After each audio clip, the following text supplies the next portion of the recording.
evening, everyone. Greeting and welcome to tonight's special event of building your personal brand in partnership with Cisco Systems Incorporated. My name is Gerald Johnson II. I serve as the Chief Development Officer of Alpha Phi Alpha Fraternity Incorporated here at our general offices in Baltimore, Maryland.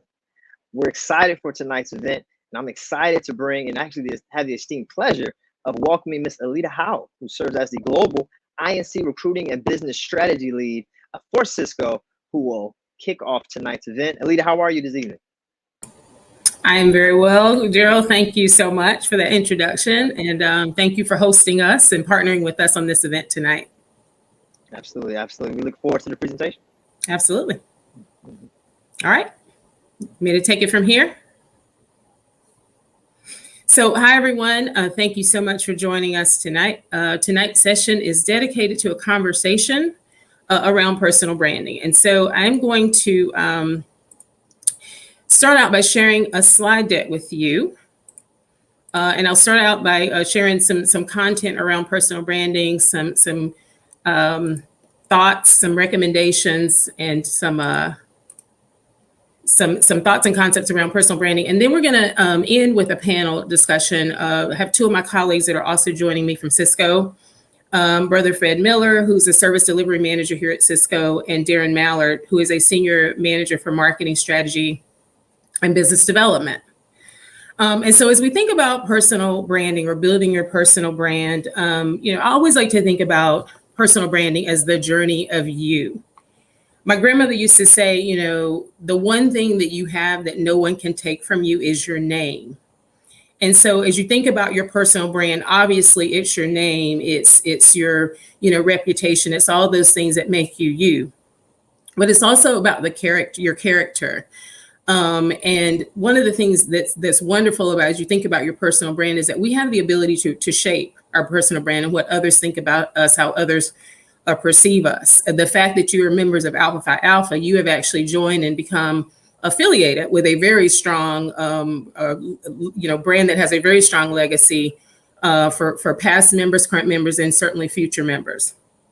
And so as we think about today's conversation, I'm going to talk a little bit about what a brand is and how we think about brands, what comes to mind when we say the word brand, some concepts and some thoughts around building your personal brand, some things to keep in mind, some things you want to focus on, and then really getting specifically into brand statements, elevator pitches, some of the concepts you probably heard, and then we're going to end with just a panel discussion, again, with my other colleagues here at Cisco, and then we'll open it up for Q&A toward the end of the session.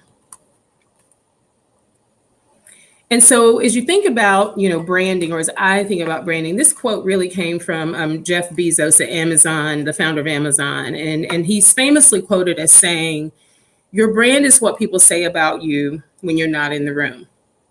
And that your personal brand is fundamental to long-term career success. And I think most of us would agree with that. A lot of us put a lot of time into building our reputations. But the reality is that no one can build their career in solidarity. You need others to support you. You need others to want to, especially as you start to build your career. You want others to be willing to go to bat for you, again, especially when you're not around. And a lot of conversations that happen around career development and career advancement happen when we're not in the room. And so as we think about, the competitive job market and people making hiring decisions and decisions about who's going to take on that next project or move into that next level of responsibility, your brand is really what will drive a lot of those conversations, your brand presence in the image that you represent. And so as we think about a brand, a brand, and you look at the right side of this slide, and a lot of different things come to mind when you look at these different logos or monikers. So McDonald's, of course, we know they try to strive for consistency in their product delivery. You got Marlboro and Exxon, and Louis Vuitton is a premium brand, right? We spend a lot more for Louis Vuitton. As a woman, I love Louis Vuitton. And you spend a premium for Louis Vuitton because it says something about who you are. That brand says something actually about who you are. But the point being here in looking at all of these images is you can look at every image on this page. You don't have to look at a product. But it still creates within your mind an emotion, right? Or belief, or it represents something. So Starbucks as an example, very strong brand. And you may ask some people, well, what does Starbucks sell? And and somebody might respond by saying, Starbucks sells coffee. And I would argue that Starbucks actually doesn't sell coffee. So if you look at their brand statement, they really sell an experience. And so most people might, I would say personally that I wouldn't spend $7 for a cup of coffee, but I might spend $7 or $8 for an experience, the experience that Starbucks brings when I go in and order that cup of coffee that delivers some brand benefits. I'm a part of a club when you go in and you know how to order from Starbucks. So again, may not spend $1 for any cup of coffee, but a Starbucks cup of coffee because of the brand benefits that it delivers. Mercedes-Benz, others do the same thing. People pay a premium for certain cars because of what it says about what they feel that it says about them. And so as we think about personal branding, again, I talked about it as the journey of you. So it encompasses a number of different attributes: your reputation, your character, your professionalism, your competency, your how well you know your subject matter, or you're a subject matter expert in your particular discipline, your authenticity, and then of course your appearance. And so, as I mentioned earlier, nobody can take your name from you, but your brand goes well beyond your name. When someone says your name, what does that connote? What do people think about, when your name is stated, especially in a work environment? So your brand reflects your values, your career goals, and really what sets you apart.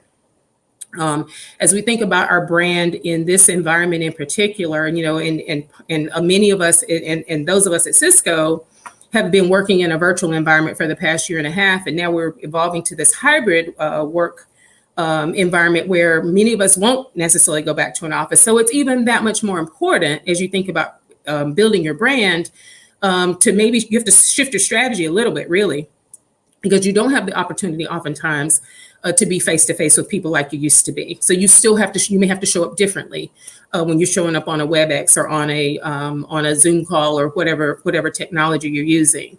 But you want to make sure that you are mindful of that as well, right? And so it's easy for us to sometimes forget that, especially again in the virtual work environment. But that's really, really important. In fact, you may have to even put more focus and emphasis on it as in the virtual environment that we have been in, and probably we will be in for time to come. So again, as we think about building our brands and think about how we want to shape what others think about us, and especially for some of us that might be earlier in our careers, or some of you who might be earlier in careers, some of the things that you can think about as you think about building a brand, or how you want to shape your brand and how people perceive you, is researching successful people. Are there people in your area of discipline that have been successful? Learning about their stories, right? There's more than one path to success. So learning about different people's past and not making the assumption that just because somebody looks successful now, understanding what their journey is and what their struggles have been. Understanding your values, right? Making sure that you have alignment between your personal values and those of the company that you want to work for. I may share later a story about my first job after I got out of MBA school, where I took a job that was completely misaligned with my personal values. And I learned 6 months into that job that I needed to find another opportunity. It was a tough lesson. Defining your passion. Anybody who knows me at Cisco, I lead our DEI strategy for recruiting. I love my job. I have tons of passion around it. And so the ability to be able to align your passions with the work that you do every day, if you can do that, it's amazing. And you'll enjoy every day that you go to work. Identifying your personal traits. What do you like to do? Are you introverted? Are you extroverted? If you're introverted and maybe taking a job in sales might not necessarily be the best alignment for you. Seeking feedback. Once you sort of think about your brand and how you want to build your brand, or how you want to think about what you want to represent, getting feedback, asking people their opinions of you. How am I perceived? Where are my gaps in terms of the things that I need to strengthen in my toolbox, if you will. And then embracing authenticity, really trying to bring your whole self to work. Obviously, we can't always bring 100% of our whole selves to work, but trying to make sure that you stay true to who you are, personally as well as professionally. So as we think about, building your brand, we have, some different areas that we can focus on. One is a brand vision. And we know that a vision statement tends to be a destination, a fixed point of focus. So what is your vision for your career and where you want to evolve? where are you now? If you're earlier in your career, you may have a clear vision for where you want to be in 5. You get that question all the time. Where do you want to be in 5 years? Where do you want to be in 10 years? So it's really trying to answer that question for yourself. And then your strategy, figuring out a path to get there. One of the things that some of our leadership programs here at Cisco, we focus on is developing a career blueprint. And so that sort of maps out your path here, where you are now, where you want to go, and then what is your path to get there? And then who are those influencers and key stakeholders that you need to identify to help you get there?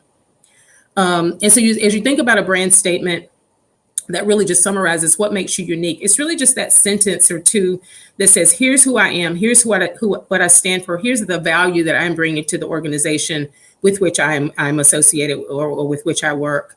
If you're in coming out of school, you still have the ability to do the same thing. It may be, I have studied in a certain area. So maybe your brand statement focuses more on the skills that you develop from an educational perspective. And then your elevator pitch is really that 30-second, as I know most people have probably heard of that. You get in the elevator on the first floor. What would you say about yourself in the 30 seconds or so between the first floor and the top floor? And so it's really framed for the listener, and it's really just to pique interest. It's not to tell your whole life story. It's really just to summarize very quickly who you are, what you're looking to do. And then really the goal of an elevator pitch is really to open the door for a further conversation, right? So you want to pique that person's interest so that maybe you can get a business card and maybe have a follow-up conversation to learn more about what it is that they do and how maybe it's just a networking opportunity. But having that ready to go and being able to articulate that clearly and succinctly really will open some doors, and especially as it relates to networking.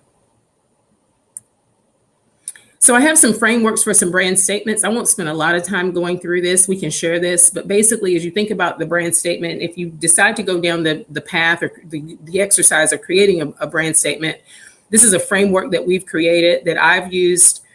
Generally, you can tweak it. And so my brand statement doesn't necessarily follow this exact framework, which I think I have mine here at the bottom. But so you can talk about what you aspire to, what you want to accomplish, and then how you want to accomplish that, and then why that is important to you. And so there's some sample statements here that I pulled basically from the internet, and then I have my own personal statement here where, and I'll just read it out loud real quickly. I will always strive to live my values in all that I do. Again, I learned that lesson really early. For my life to reflect these values, I will seek to enhance the lives of those around me. That's why I do the work in diversity. My faith and family will always come first, and I will strive to use my subject matter expertise to guide innovation, strategic thinking, and consulting to function leaders and their teams. That's a little bit specific to my current job, but honestly, if you think about it, I do love consulting. I do love developing strategy. And so this brand statement, it really would be true for me, whether I was at Cisco or another company. And so that's the one thing you can think about too, as you think about building your brand statement, not necessarily one that's going to pigeonhole you in a certain company, but thinking about the things that you want to do, the things that you have passion for, and then how can you frame that for whether it's your current job or the next job that you might be pursuing.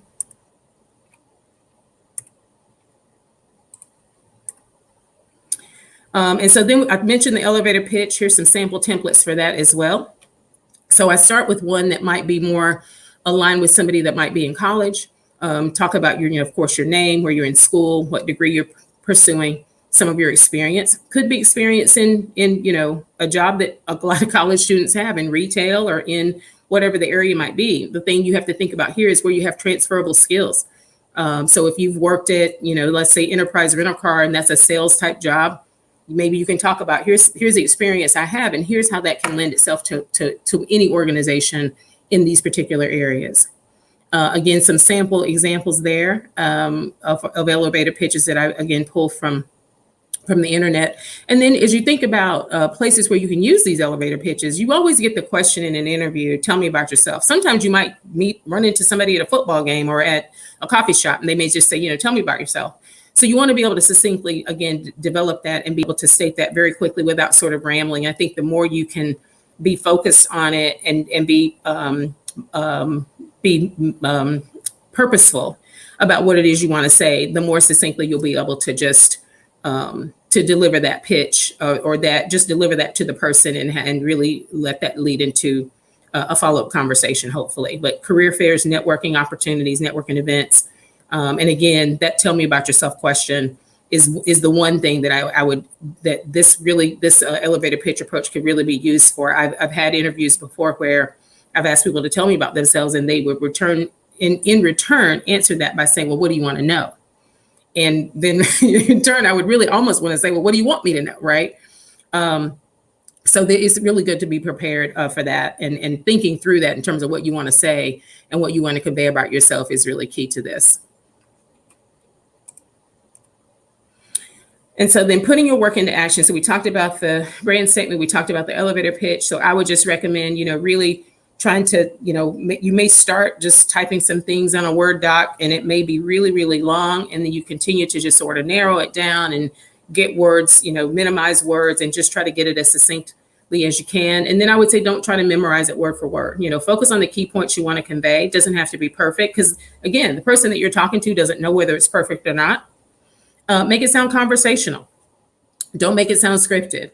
And then record and evaluate your delivery. I know all of us hate to record ourselves and hate to see ourselves sometimes in recordings, but recording yourself, again, on some of the collaboration technologies that we have available, just, do a session with yourself, record yourself, evaluate your delivery.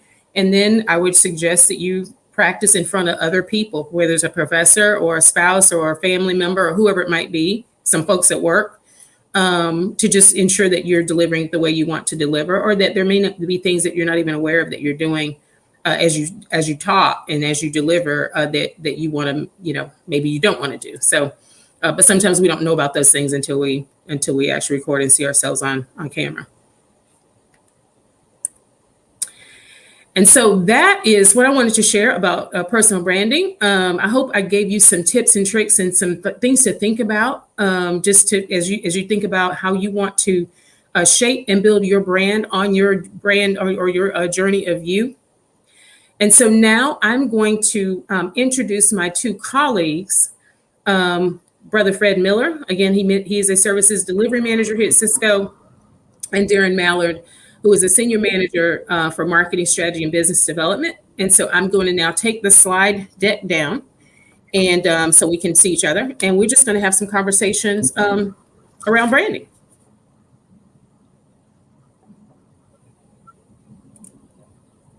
All right, thank you, Alita. Thank you, Darren.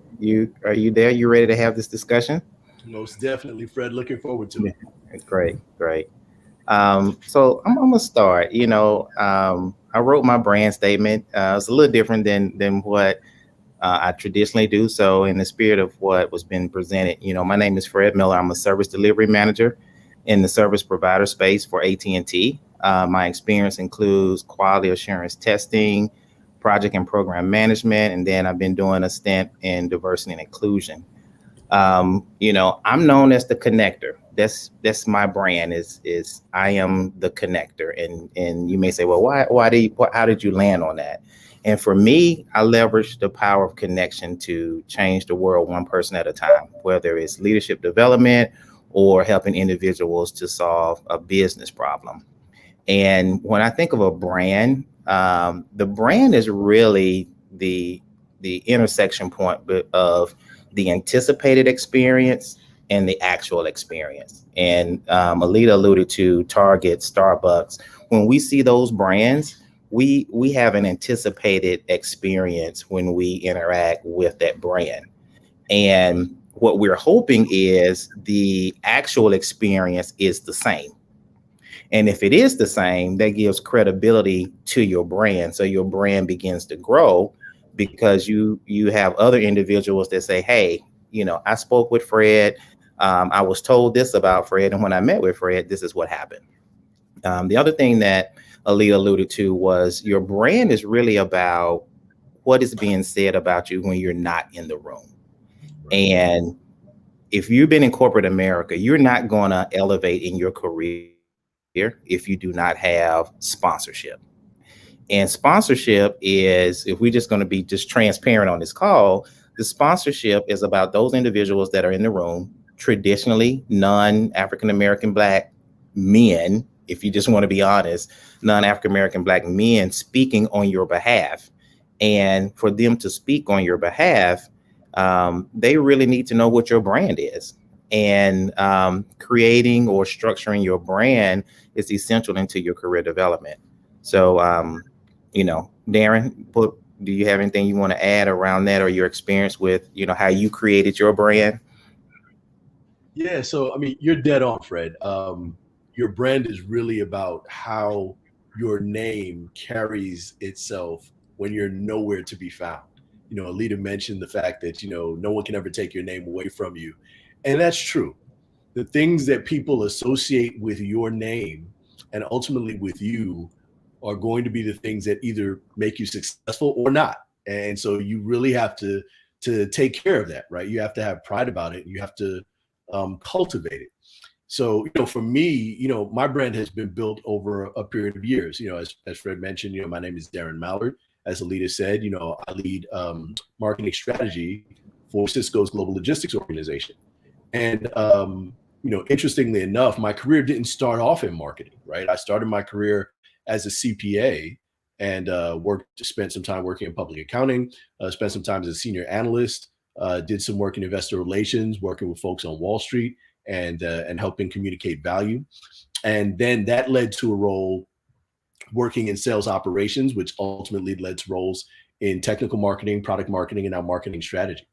And, all along the way, there were a couple of key things that I wanted to do, and I've been able to do, right? One of which is simplifying the complex. And how do you make sure that you can communicate in a way that helps everybody to understand exactly what it is that you're saying and exactly what it is that they need to do? And so by simplifying the complex, you make it easy for people, right? Because it's all about ease. People are very busy. They have a lot of demands on their time. And so if you can find ways to make their life easier and simpler, then you add value. And so simplifying the complex has been a key facet of my communication style, right? What I try to bring to the table. The second is, incorporating the various elements of my career. So I have a financial perspective around what we do, right? I'm always thinking through how is our process, how is our action, how is our delivery going to impact both our top and our bottom line? And so coming with that financial focus really helps you to stay grounded on the things that are important to business leaders, investors, to customers, et cetera. And so being able to combine those two elements with a third piece of it, which is optimizing the customer experience, because at the end of the day, all of us are successful based upon customers that we serve, whether we have our own business, whether we're in school, whether we are working for a company. We all have customers in some way, shape, or form that we have to answer to. And so if you can create an experience for them that's optimal, right? Where they feel at the end of the day, you were concerned about their needs, you did everything that you could do to meet their needs, and then they were better off because of it, then that will, again, allow them to see you as bringing value. So if I think about my personal brand, it really is the consolidation of those things. It really is all about, how do I communicate in a way that simplifies the complex, making sure that I pay attention to the financial elements and the things that are going to make us financially successful, staying focused on the end-to-end customer experience. Those are the things that I specifically bring to the table, and that I try to make sure that others realize that I bring to the table when I'm working with them. So, and it's funny, to the points that both of you raised earlier, people will reach out to me all the time about one of those things, right? About, hey, I need you to help me with messaging, or, hey, we want to make sure that we're doing this in a way that is financially viable. So, your brand really, really resonates, even when you're not there, even when you're not around. And so, again, it's important for you to cultivate that and to continue to enhance it throughout your career and your life, right? Because our lives are not just about our careers. Awesome. Thank you, Darren. Absolutely. I was going to just add to that. So, from me too, Darren, you mentioned sort of sounds like you, and at some point in your career, you've done a bit of a transition. And so for me, part of building your brand is really understanding your transferable skills. Because I talked about, we talked about the journey of you, but that journey might not be a straight line. It might be a bit of a zigzag, or it might be, some crooks and turns in the road. So my training is, economics undergrad, but I did a master's degree. I focused in marketing. So when I came to Cisco, I had a job in marketing. It was marketing, educational, learning and development products for managers. And I got an opportunity to go into the DEI space. And I did that for a couple of years. And then I got an opportunity to go in HR. And I remember when I got the opportunity to go into HR, first of all, I had a conversation with my, who's now my VP, she's my senior director at the time. And she was asking me about my experience. I had no experience in HR. It was all marketing. But I understood my value, and I understood how to transfer and talk about my skills that were transferable. So I had worked in recruiting and MBA recruiting. And so I'm like, well, recruiting's recruiting. So I talked about how my skills are transferable there. And I also had a background in strategy because I'd worked in branding.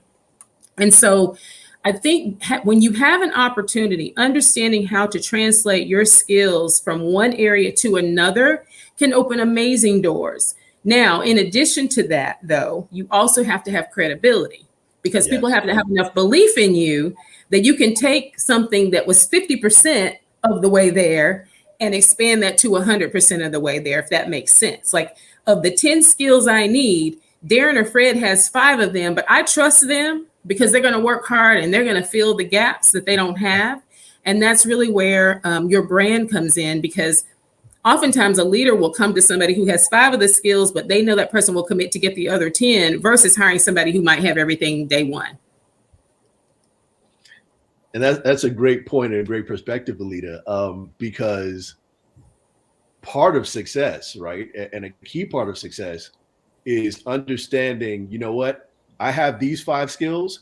How am I going to leverage the people around me to bring those other 5 skills that are part of the 10 that a leader is looking for in order to get the job done? Because, very few people have everything, right? I mean, there are a lot of skills required for success. And so how can you say, you know what, I'm going to have this collaborative approach, and I'm going to have a leadership style which makes people want to support the things that I'm focused on, right? One of our colleagues at Cisco, Kai Carr, I'm going to mention his name because he's a great brother, and years ago when we were working on some work within Connected Black Professionals, he always wanted us to focus on the with them, right? The what's in it for me, for other people. How do we make sure that we make what we're trying to accomplish valuable to them as well, and get them invested in success?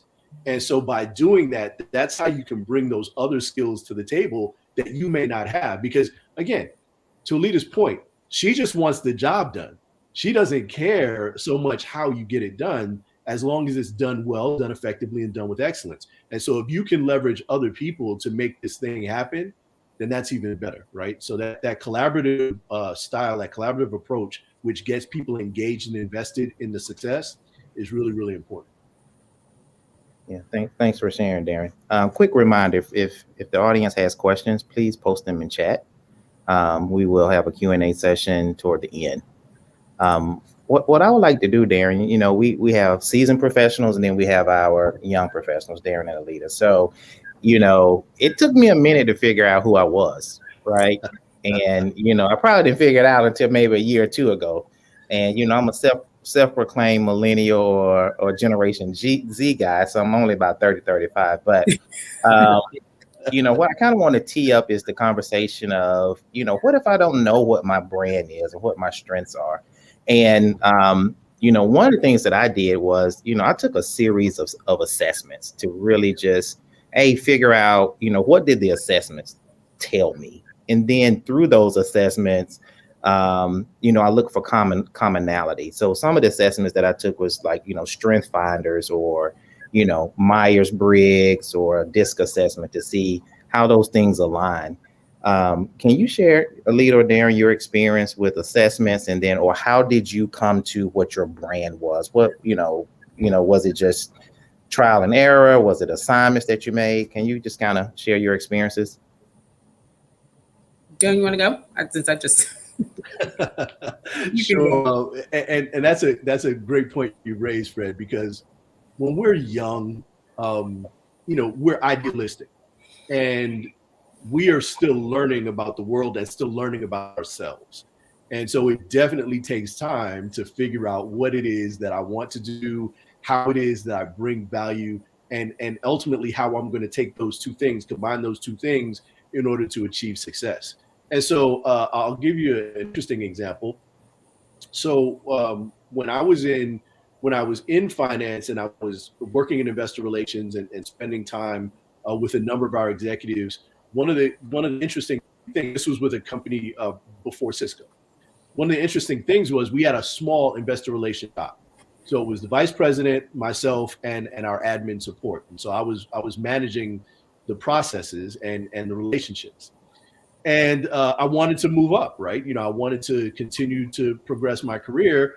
And I had the conversation with the VP that I worked for, and we joked about this, but he said, "Hey, Darren, it's great, but I'm not going anywhere." Right. And so we have a 3-person shop. I'm the vice president. There's nowhere for you to go here.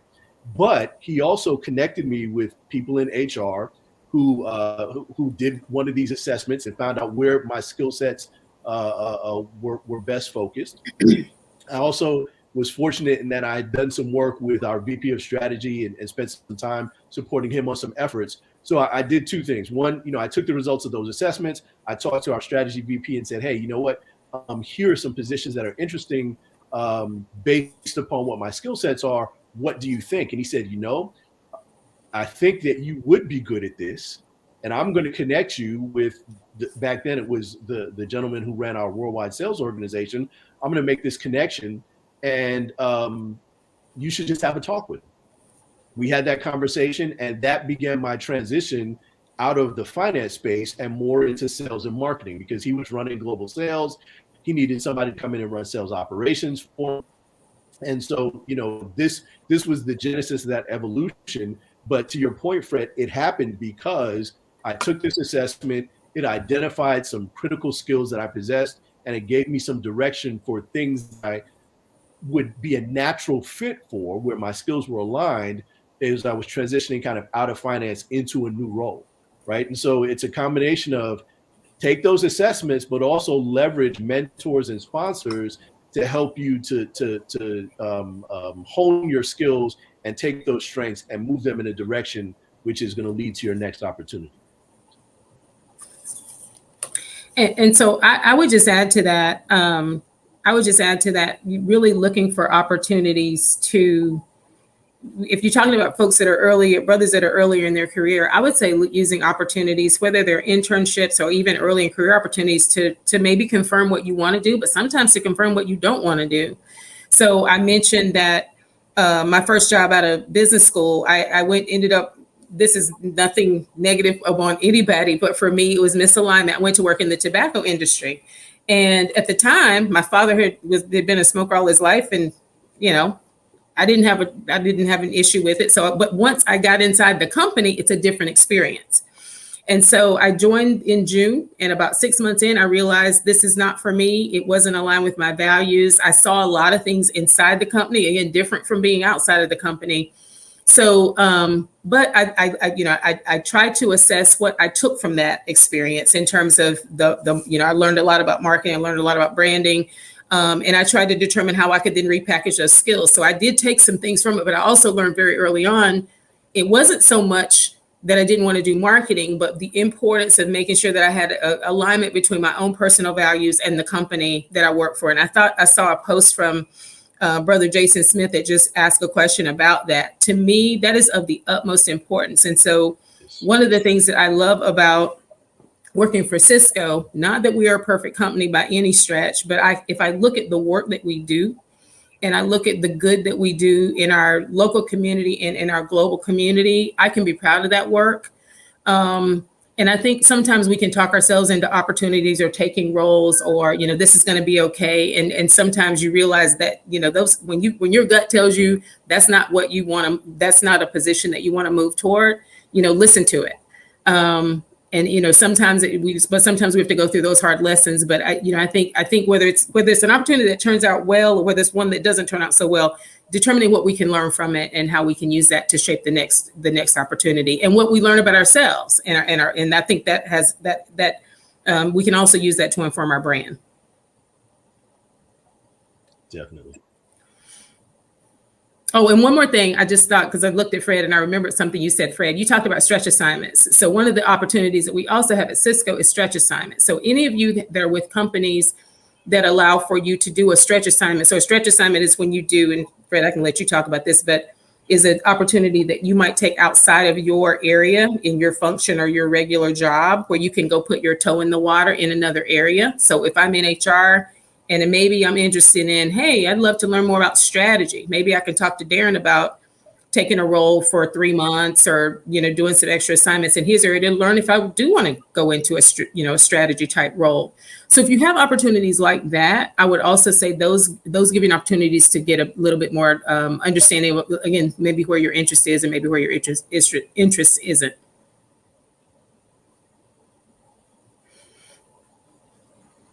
Great. So Alita, we talk about branding and our younger generation, they're on social media like crazy, right? Can you talk about what really happens behind the scenes from a recruiting perspective on, how we access social media to really determine really if we want to bring you into the company, because when we bring you into the company, you become a legal risk to the company and the assessment that happens. Can you talk a little bit about that? Yeah, I just would say this. We should always keep in mind that anything we post on social media is there for anybody and everyone to see at any given time. And much of that content never goes away. So, whether we're at the beach with our friends, that's fine. Whether we're at the party, or the convention or whatever it is, we just have to be mindful of that.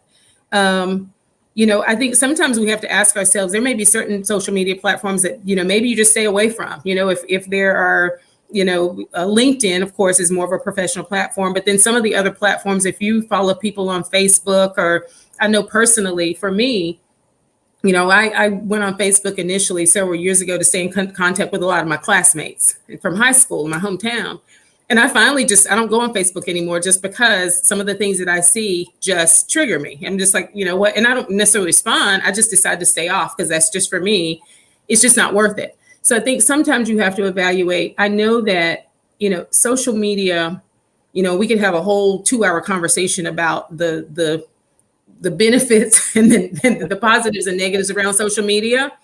But I think sometimes we allow ourselves to get looped in, and it might lead you down a path that you don't want to go down. So I think if you can use social media from a professional development perspective to position yourself as a subject matter expert in a certain area, to position or present your opinions on certain things. And again, LinkedIn might be a better a place for that. But some of the other ones, I think you should just personally evaluate whether they're benefiting you. And do recruiters go and look at those postings at times? You just have to remember, they may not specifically go to Instagram or anything, any particular platform, but if somebody just Googles your name because they're just looking you up, a lot of things might pop up. Some things you might not want to pop up. So I just think we always have to keep that in mind, that everything is out there for anyone to see, and it's out there, forever. And to piggyback on that, because social media is such an integral part of life, especially for many of our, college students and our early and career professionals, I would suggest strongly considering having multiple accounts, right? Have your professional account that you use to promote your brand, to promote your company, to talk about things that are going on in your life. And then if you want a separate account where you engage in political discussions, where you talk about things that aren't necessarily related to your business, then have that. Keep that, separate and distinct from your primary account, which is associated with you and your person and your brand. Because again, like Alita said, we're gonna look. We're looking to hire someone. As a matter of fact, I'm looking, even if I'm not looking to hire you, but if if you come to me for a recommendation and I'm recommending you for something, I'm going to go and just look and search what's on your social media, because if I recommend you, then now you're part of my brand, right? And so I have to make sure that you know, my support and endorsement of you is not going to prove damaging to me as well. So you know, I just encourage you to, you know, do as much as possible to keep it professional on whatever is your primary account. And then again, if you want to have a separate account where you can engage in more lively and you know, interesting discussions that are outside the professional realm, do so. But definitely, you know, think about having two accounts, because you don't want to engage in the kinds of conversations that will disqualify you from a position that you otherwise would be fantastic at. So.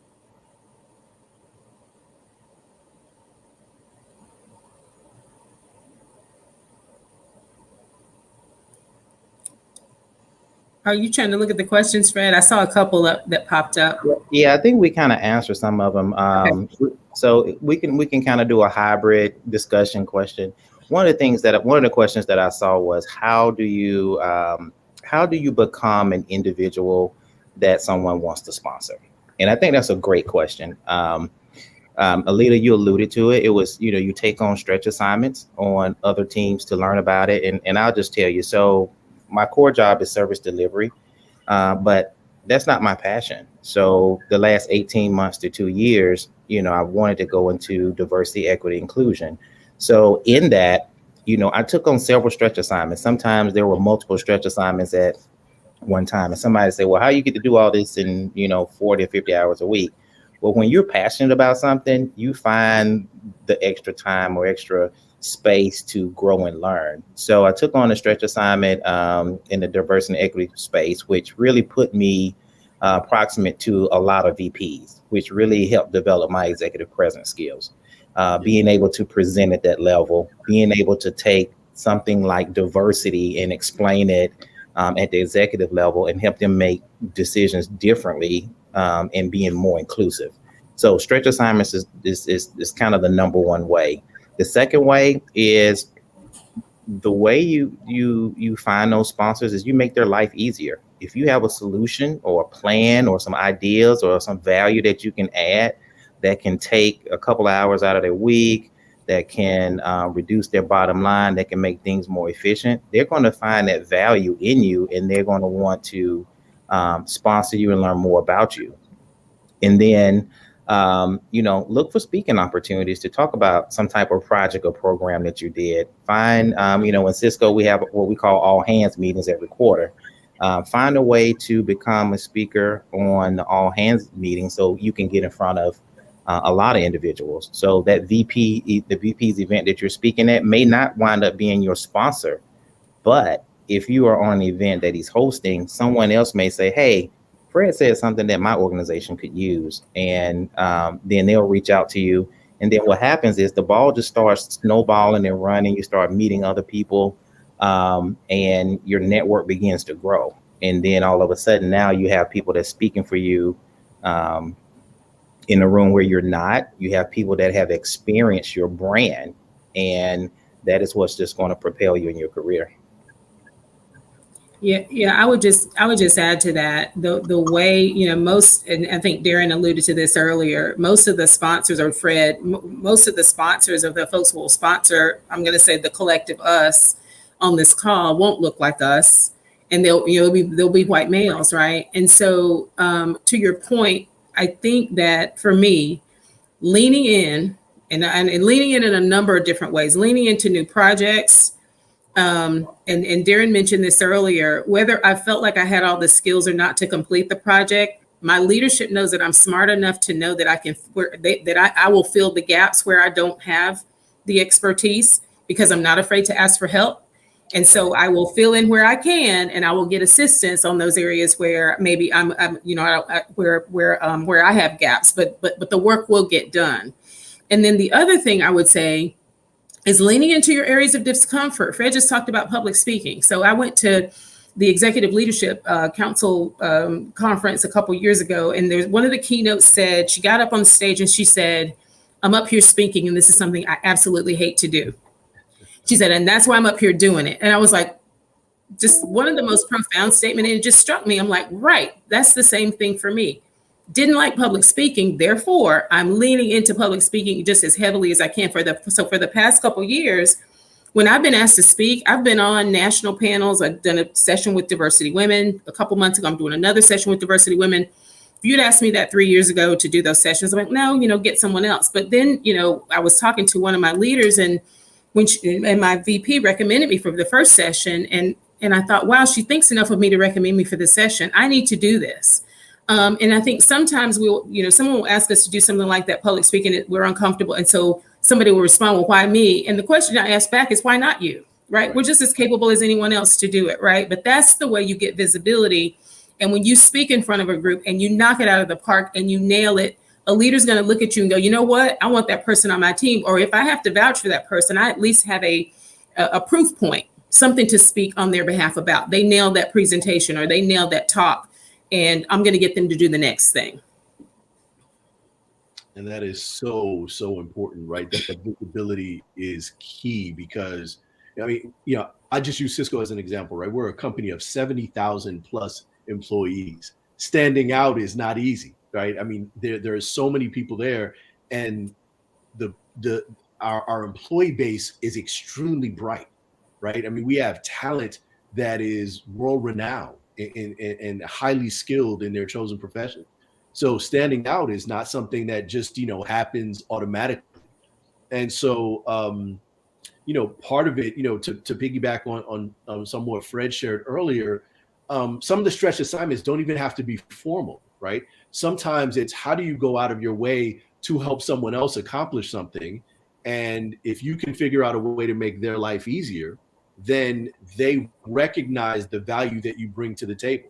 And it makes them more likely to want to invest in your success because you've invested in their success. And, successful relationships in corporate America really are founded on that, right? Are founded on the fact that I can count on you and you can count on me, and we will make sure that we have each other's back. We will make sure that we do the things to make each other successful, whether we're at different levels or whether we're peers.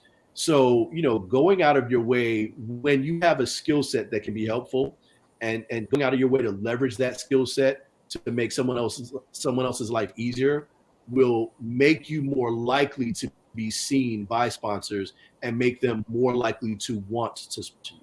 And that's key, right? Really don't forget that. The second thing, and this is slightly unrelated, but it piggybacks on something Alita said earlier about asking for help. So early in my career as a young Black male professional, I often hesitated to ask for help, right? Because I did not want to be seen as not knowing what I was doing. I did not want to be seen as not being the subject matter expert. So let me say something for all of you early career professionals and all of you college students. We don't expect you to know everything. We want you to ask questions because we know that you're in a learning process. And we know that no matter how much you know from the studies that you do and the work that you've done as a college student and in the first couple of years, you can't possibly know all the things that are going on in Cisco, strategic perspective, from a tactical perspective, operational perspective, et cetera. So we want you to ask questions because that will do two things. One, it'll build your skill set, right? Your knowledge base will increase, and people that are intellectually curious tend to go further. And so that's a thing. But then the second thing that it does is it definitely lets us know where we can help you to make sure that you can do things faster.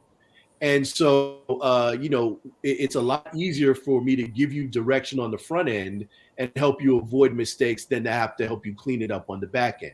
So don't be afraid to ask for help. Now, granted, again, you want to have people perceive you as being competent. So you don't always want to run to people with questions, especially not the people in your organization that manage you and that are evaluating you.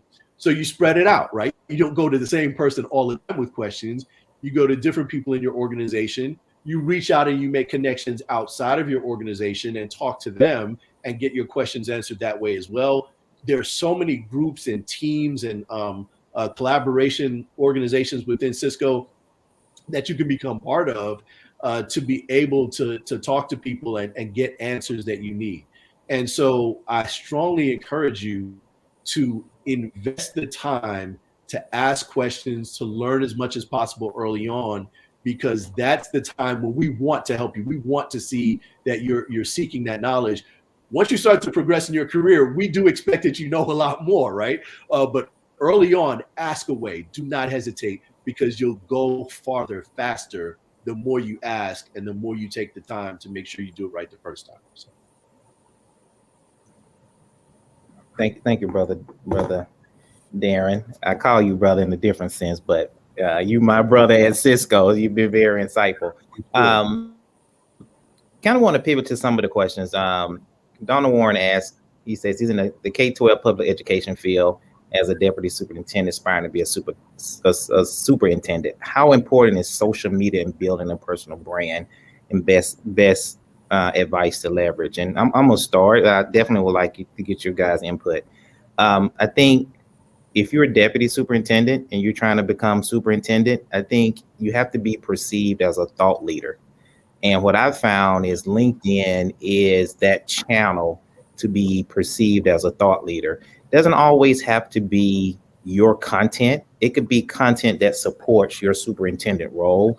It could be content that adds value in that education space. So from my advice is, LinkedIn is the tool. Alita, do you want to kind of add your perspective on that, and then we'll move to Darren? Yeah, I would definitely agree with LinkedIn from a social media perspective. And then I would say, beyond that,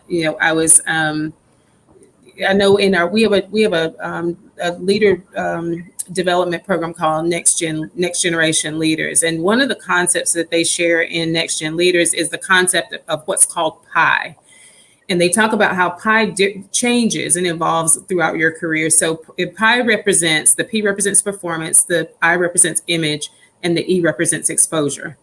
And so the concept is early in your career, it's about performance. You have to perform to build your brand, basically. And then later in your career, as you've now known for being a performer, it's about image and exposure.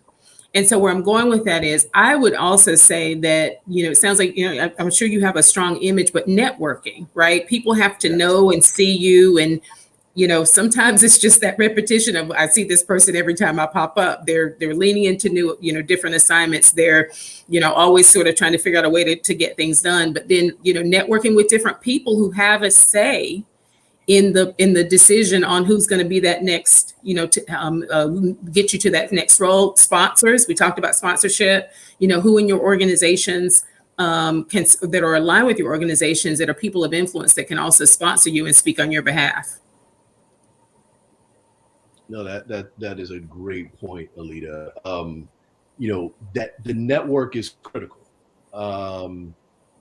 And so one of the things that you want to do, so Fred talked about, leveraging LinkedIn. Alita talked about networking. Sometimes it can be helpful to share information within your organization. So, LinkedIn and social media tools are very public, but there are internal channels that you can use to communicate as well, to share your expertise. And those oftentimes, it's easier to leverage those channels to make sure that the right people see that, right? You don't know who's going to view your LinkedIn feed or your social media feed, but if you're sharing this in a group team environment within your organization, then the people that are part of that team are actually going to see the posting. So, you can use obviously text messages, group texts, you can send information via email. But to Fred's point, you want to be demonstrating thought leadership, and you want to be demonstrating that problem-solving skill set that would make you a good superintendent. And so, one, find out from other superintendents some of what they did to get there, and see, which of those things fit your personality and your skills, and replicate those things. And then also by doing this knowledge share by trying to solve, big problems, because that's what superintendents tend to focus on. So by doing that and letting people inside your organization know that you're thinking about this and you're coming up with creative solutions for it, will make them view you as a superintendent, right? It'll make them view you at that next level as opposed to the level that you're at right now. So that's key, right? Leveraging those internal communications channels to make sure that your message and what you're trying to deliver hits the audience that you intend. Thank you, Darren. Next question is, how does one communicate our personal brand? And I think Alita touched on this with your elevator pitch.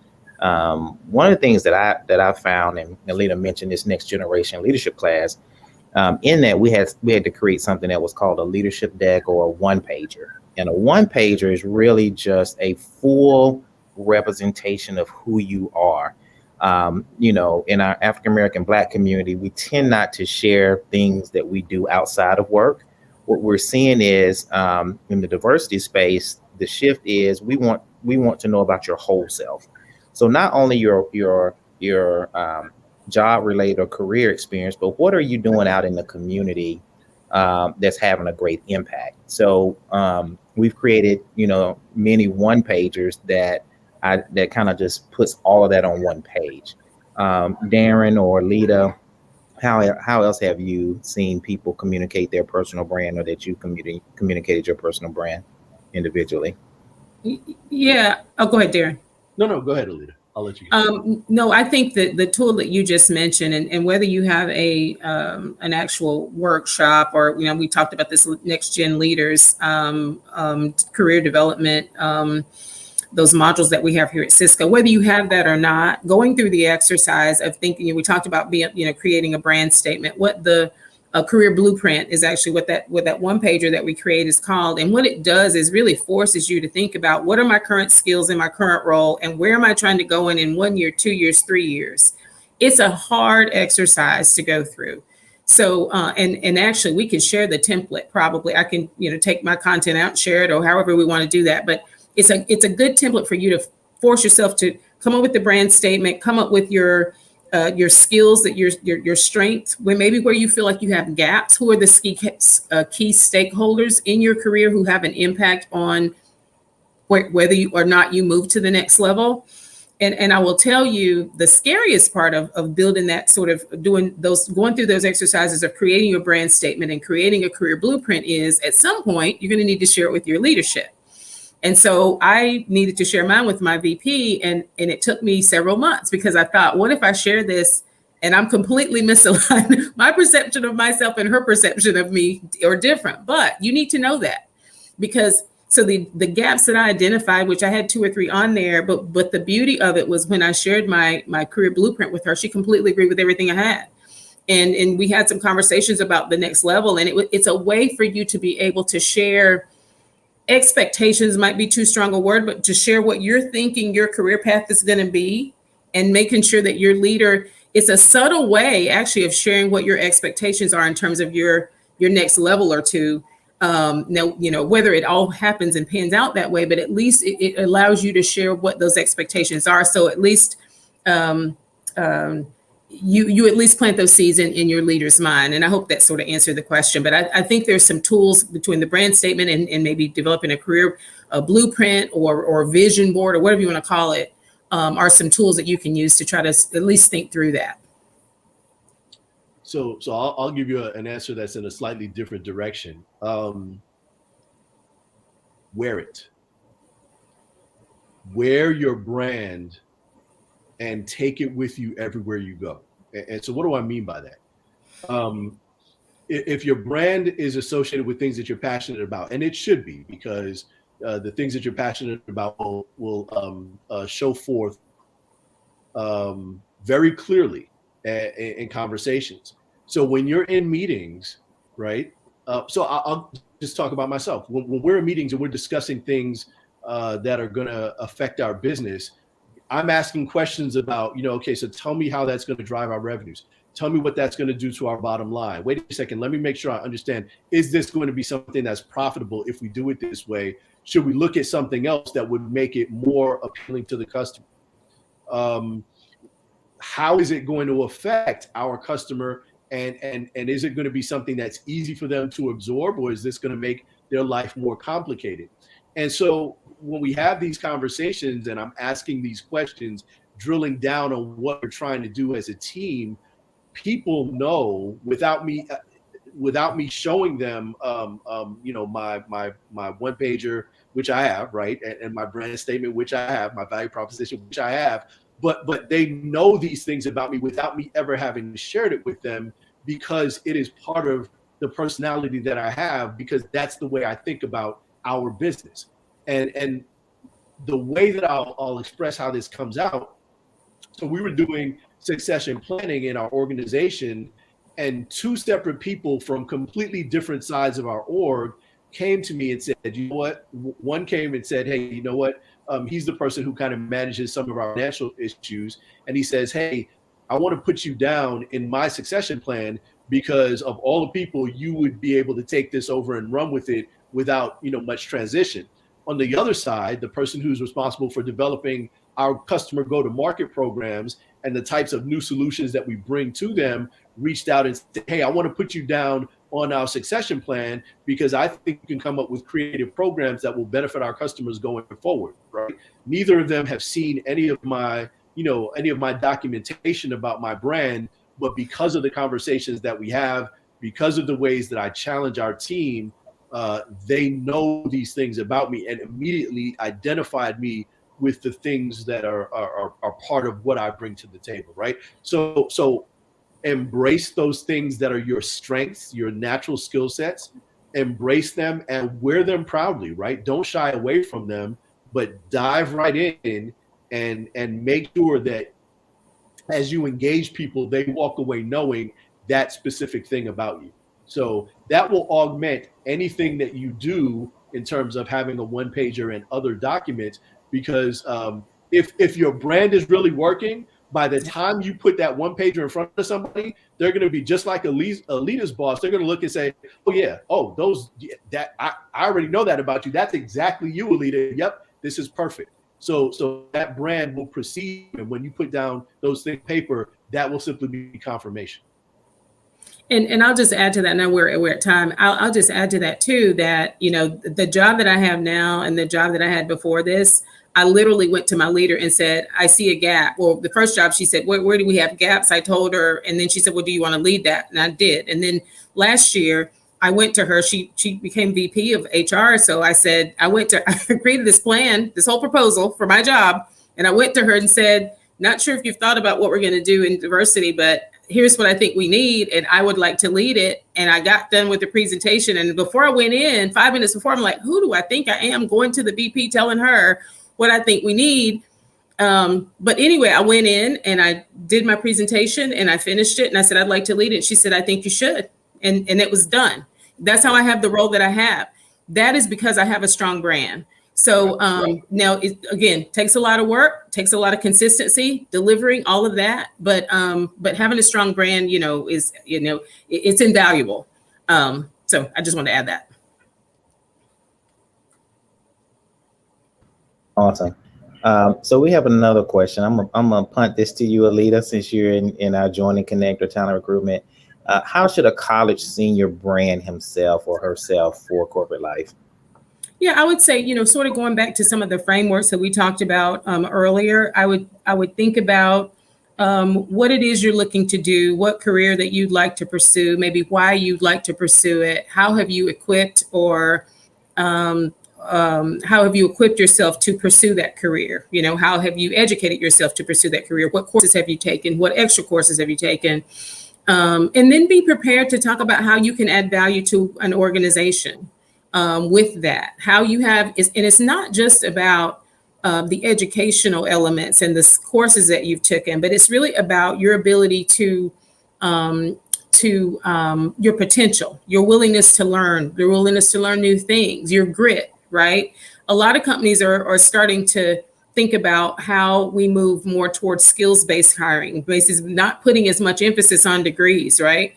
So companies are thinking more about tenacity and, again, learning potential. And again, I talk to leaders all the time from a diversity perspective. If you think you need 10 skills in a job, I'm going to encourage you to hire for 5, because that allows you to cast a wider net for diversity, right? So it's really about thinking about, it's honestly, to me in a nutshell, it's about selling yourself. But in order to sell yourself, you have to understand your value, you have to understand what you want to sell, and you have to understand the audience that you're selling it to.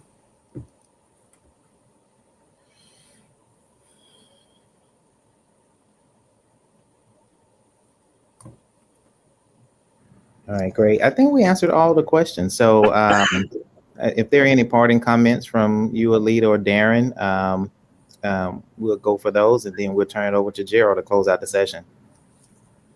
No, I'll just end with, I do appreciate everyone taking time to join us tonight. I hope that we were able to share some insights, not only into some sort of frameworks for building your brand, but then realistically by sharing our own stories, how we have been able to use some of these same principles in our own brand journeys. I hope that, we can share the information through Gerald, Brother Gerald, share that information in terms of the frameworks, and maybe you can use some of those tools to just really give some thought to how you want to think about your own brand and building your own brand.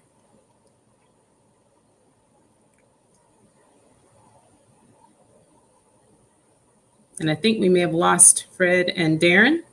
Oh no, I'm here. Okay. Okay. I was like, you disappeared. But anyway, so we thank everybody for joining. I hope the information we shared was helpful to you. Darren, did you want to leave any closing thoughts? Yeah, no, I think you hit on all of them, Alita.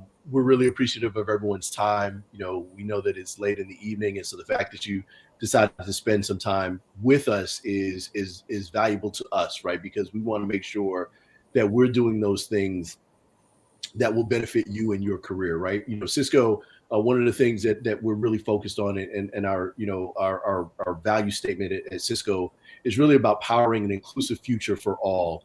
And so how do we impart things to you that helps you to build your future, whether that's with Cisco, which we would love to have you, come join us, right? We have a lot of opportunities, and we would love to have many of the brothers of Alpha Phi Fraternity Incorporated to come be a part of the Cisco family. But no matter what it is that you do, we want to make sure that you're taking away additional tools that will help you be successful. And so we're really excited, for this opportunity, and we hope to continue the dialogue in the future.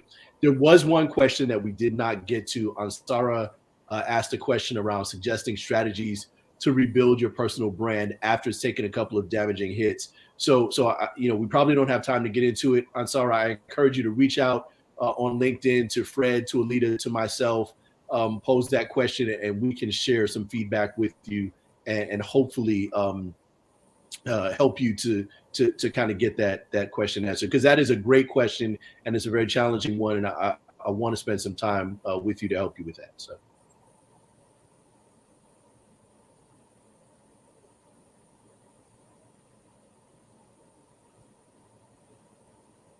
And Gerald, I think we're back to you, I think.